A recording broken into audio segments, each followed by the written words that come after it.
تمہاری وجہ سے اگر کوئی بے سکون ہو جائے تو یاد رکھو تم ظالموں میں سے ہو۔ بہت سے رشتے ختم ہونے کی وجہ یہ بھی ہوتی ہے، ایک صحیح سے بول نہیں پاتا اور ایک صحیح سے سمجھ نہیں پاتا۔ دونوں صورتیں یقین کی ہیں، بس انداز الگ ہوتا ہے۔ کچھ اللہ پر چھوڑ دیتے ہیں اور کچھ اللہ کے لیے سب چھوڑ دیتے ہیں۔ رشتے مر جاتے ہیں، ان کو بھی غذا چاہیے، احساس کی، ساتھ کی، محبت کی اور سب سے بڑھ کر اظہار کی۔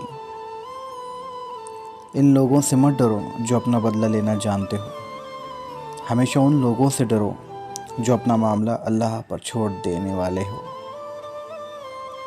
ہمیشہ سمجھوتا کرنا سیکھو، کیونکہ تھوڑا سا جھک جانا کسی رشتے کو ہمیشہ کے لیے توڑ دینے سے بہتر ہے۔